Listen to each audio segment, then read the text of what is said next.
வணக்கம் அன்பு நேர்களே, மீண்டும் உங்கள் கிருஷ்ணா எஃப்எம் சேனல் வழியாக உங்கள் அனைவரையும் சந்திப்பதில் எனக்கு பெருமகிழ்வும் ஆனந்தமும்.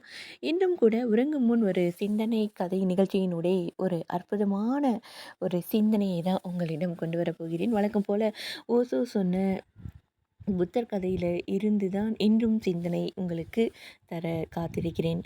வாருங்கள், அந்த சிந்தனை என்ன அப்படின்னு பார்க்கலாமா? புத்தர் ஒரு சமயம் தன் சீடர்களிடம் சொன்னார். ஏதாவது ம், தன் சந்நியாசிகளிடமும் சந்நியாசினிகளிடமும் 2 பேர்கிட்டயும் உங்களுக்கு அளிக்கப்படும் பிச்சை உணவு எதுவாக இருந்தாலும் அதனைத்தான் நீங்கள் உண்ண வேண்டும். நீங்களாக எதையும் கேட்டு பெறக்கூடாது. சமுதாயத்திற்கு ஒரு பாரமாக நீங்கள் ஒருபோதும் இருக்கக்கூடாது. நீங்கள் வெறுமனே ஒரு வீட்டு வாசலில் நிற்க வேண்டும். அந்த வீட்டில் இருப்பவர்கள் பிரியப்பட்டால் உங்களுக்கு பிச்சையிடுவார்கள். நீங்களாக எதுவும் கேட்கக்கூடாது அப்படின்னு அறிவுரை சொல்லியிருந்தார். உங்கள் தேவை, அதாவது உங்கள் தேவைகளை அவர்களிடம் ஒருபோதும் சொல்லக்கூடாது. அதுதான் அந்த புத்தர் சொன்ன அற்புதமான அறிவுரை. அவர்கள் கொடுப்பது எதுவாக இருந்தாலும் அதனை மிகவும் அடக்கமாக பெற்றுக்கொண்டு அவர்களுக்கு நன்றி சொல்லிவிட்டு உண்ணுங்கள் அப்படின்னு புத்தர் தமது சந்நியாசிகளிடம் சொல்லிக்கொண்டு இருந்தார். ஒரு நாள் சன்னியாசி ஒருவர் பிச்சை பெற்ற உணவுடன் நகரத்திலிருந்து திரும்பிக் கொண்டிருந்தார். அப்போது மேலே பறந்து கொண்டிருந்த காகம் ஒன்று அந்த சன்னியாசியின் பிச்சை பாத்திரத்தில் ஒரு துண்டு மாமிசத்தை போட்டுவிட்டது. உங்களுக்கு அளிக்கப்படுவது எதுவாக இருந்தாலும் என்று புத்தர் சொன்னார் அல்லவா ஒரு அறிவுரை, அந்த சன்னியாசியின் நினைவுக்கு வந்துவிட்டது. அந்த மாமிசத்தை அவராக கேட்டு பெறவில்லை. அதனை ஏதோ ஒரு காகம் தற்செயலாக போட்டுவிட்டது. இப்போது அந்த மாமிச துண்டு பாத்திரத்தில் இருக்கிறது. அந்த சன்னியாசி ஆசையோடு கேட்டு பெற்ற பிச்சை அல்ல அது. சரி, இப்போது என்ன செய்வது அப்படின்னு ஒரு குழப்பம் சீடருக்கு. சன்னியாசிக்கு ஒன்றும் புரியவில்லை. அதனை தூக்கி எறிந்து விடுவதா அல்லது அதை சாப்பிடுவதா அப்படின்னு ரொம்ப நேரம் குழப்பமாகவே இருந்தார். எதையும் தூக்கி எறியாதீர்கள், மக்கள் பட்டினியால் வாடிக்கொண்டிருக்கிறார்கள், உணவு பஞ்சம் எப்போதும் இருக்கிறது, எதையும் தூக்கி எறியக்கூடாது, எதை கொடுத்தாலும் சாப்பிட வேண்டும். இதுதான் புத்தர் சொன்ன அறிவுரை அவர் நினைவுக்கு வந்தது. அந்த மாமிசத்தை தூக்கி எறிவதா சாப்பிடுவதா என்கிற குழப்பம் சன்னியாசிக்கு தொடர்ந்து நீடித்துக்கிட்டே இருந்தது. புத்தர் சொன்னதை மீண்டும் மீண்டும் மனதுக்குள்ளார போட்டு பார்த்துட்டே இருக்காரு. இதில் சிக்கல் என்ன அப்படின்னா, இது போன இதற்கு முன்பு எப்போதும் நிகழ்ந்ததே கிடையாது அப்படிங்கிறது தான்.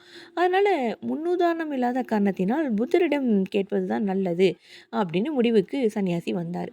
மடாலயத்தில் எல்லா சன்னியாசிகளும் கூடியவுடன் தன்னுடைய பிச்சை பாத்திரத்தை கொண்டு வந்து நடந்ததை விவரமாக சொல்லி, இப்போது நான் என்ன செய்யணும் அப்படின்னு புத்தரிடம் கேட்டார் அந்த சன்னியாசி. புத்தர் தன் கண்களை மூடி ஒரு கணம் தியானித்தார். அவர் அப்போது தியானம் மேற்கொண்டதற்கு 2 காரணங்கள் இருந்தது. ஒன்று, தூக்கி எறிந்து விடு என்று கூறினால் உணவை தூக்கி எறிவதற்கு ஒரு முன்னுதாரணமாக அது அமைந்துவிடும். அதன் பிறகு மனிதனின் தந்திர மனம் இப்படி சிந்திக்க தொடங்கிவிடும். அதாவது, புத்தரே சுதந்திரம் கொடுத்து விட்டார், தவறானது என்று நீங்கள் கருதினால் அதனை தூக்கி எறிந்து விடலாம். அப்புறம் தங்களுக்கு பிடிக்காத உணவுகளை மக்கள் தூக்கி எறிய தொடங்கி விடுவார்கள். அவை வீணாகிவிடும். அதன் பிறகு புத்தர் சிந்திச்சாரு. காகங்கள் நாள்தோறும் இப்படி மாமிச துண்டுகளை போட போவது கிடையாது. இது தற்செயலாக நடைபெற்றது தான். அந்த தற்செயலான நிகழ்வை ஒரு சட்டமாக அமல்படுத்தவும் முடியாது. அந்த நிகழ்வு ஒரு விதிவிலக்கு அப்படின்னு தான் சொன்னார் புத்தர். சரி, எது அளிக்கப்பட்டாலும் ஒரு காகம் மாமிசத்தை கொடுத்தாலும் கூட நீங்கள் அதை சாப்பிட்டு தான் ஆக வேண்டும் அப்படின்னு இந்த நிகழ்ச்சி புத்த மத வரலாற்றையே மாற்றிவிட்டது. சன்னியாசிகளும் சன்னியாசினிகளும் இந்த விஷயத்தை மக்களிடம் பரப்பத் தொடங்கினார்கள். அதாவது, அளிக்கப்படுவது எதுவாக இருந்தாலும் அது மாமிசமாக இருந்தால் அதனை ஏற்றுக்கொள்ள வேண்டும் அப்படிங்கிற ரீதியில் அந்த பிரச்சாரத்தை அவங்க பரவ விட்டாங்க. அதுக்கப்புறம் புத்த மதம் மாமிசம் சாப்பிடும் மதமாக மாறிடுச்சு. ஏன் அப்படி? இதற்கு மூல காரணமாக இருந்தது எது அப்படின்னு கேட்டால், ஒரு காகம் தான் அப்படிங்கிறது குறிப்பிடத்தக்கது. கவனிச்சிங்களா? புத்தர்களை விட காகங்களுக்கு அதிக முக்கியத்துவம் கிடைச்சிருக்குது. அவை கொள்கைகளை தலைகீழாக மாற்றிவிட்டது. அதனால புத்தரை விட காகத்தை பின்பற்றும் அளவுக்கு அதி பயங்கர முட்டாளாக மனிதன் இருந்திருக்கிறான் அப்படின்னு ஓசோ சொல்றாரு. இதை செய், இதை செய்யாதே என்று எதை சொன்னாலும் அதிலிருந்து தனக்கு சாதகமானது எதுவோ அதை மனிதன் பிடித்து கொண்டு விடுகிறான் இல்லவா? எதை சாப்பிட வேண்டும், எதை சாப்பிடக்கூடாது என்று எந்தவித அறிவுரையும் என்னால் குறிப்பிட்டு சொல்ல முடியாது. ஆனால் ஒரு விஷயத்தை உங்களுக்கு வலியுறுத்த விரும்புகிறேன் அப்படின்னு ஓசோ சொல்றார். மேலும் மேலும் உங்கள் பிரಜ್ಞையை வளர்த்துக் கொள்ளுங்கள். மேலும் மேலும் விழிப்புணர்வு கொள்ளுங்கள். அதன் பிறகு உங்கள் விழிப்புணர்வு இந்த விஷயத்தை தீர்மானிக்கட்டும். இதுதான் ரொம்ப தெளிவா ஓசோ சொல்லியிருக்கார். இருளில் நீங்கள் ஒரு ஊருக்கு செல்ல வழியை கேட்கிறீர்கள். உங்கள் பின்னாலேயே கடைசி வரை வழியை காட்ட முடியுமா? முடியாது தானே! அதனால் உங்கள் கையில் நான் ஒரு விளக்கை தருகிறேன். அதுதான் விழிப்புணர்வு. விழிப்புணர்வோடு செய்யும் செயல் எதுவும் சரியாகத்தான் இருக்கும். அப்படின்னு இந்த கதையின் மூலம் ஓசோ இந்த பிரச்சனைக்கு ஒரு முடிவு கட்டியிருக்கிறாரு. நீங்களும் யோசித்து பாருங்கள். அது தற்செயலாக விழுந்தது தானே!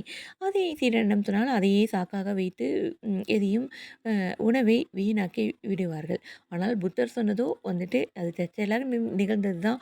இனி அப்படி அதாவது நிகழப்போவது கிடையாது.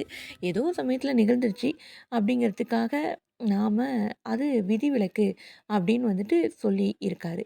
ஆனா, அத சாப்பிடணும் அப்படின்னுங்கிற மாரி எதுவும் சொல்லலைனாலும், இங்க விஷயம் கவனிக்கத்தக்கது. இங்க தற்செயலாக அதாவது தன்னிச்சையாக எந்த விஷயத்தையும் தனக்கு சாதகமாக எடுத்துவிடக்கூடாது என்பதில் புத்தர் ரொம்ப சாதுரியமாக இருந்தார் அப்படின்னு தான் சொல்லணும். அன்பு நேயர்களே, இந்த கதையின் மூலம் நீங்க என்ன புரிஞ்சுக்கிட்டீங்க அப்படிங்கிறத சொல்லுங்க. ஓசோனுடைய அந்த விழிப்புணர்வு பற்றிய அற்புதமான இந்த கதை உங்களுக்கும் பிடித்திருக்கும் என்று நம்புகிறேன். மீண்டும் இதேபோல ஒரு அற்புதமான கதையினூடே சந்திக்கிறேன். அதுவரை உங்களிடமிருந்து விடைபெறுவது நான் உங்கள் அன்பரை பல சகோதரி இளைவேணி கிருஷ்ணா. வணக்கம் அன்பு நேய சொந்தங்களே. நன்றி நேயர்களே.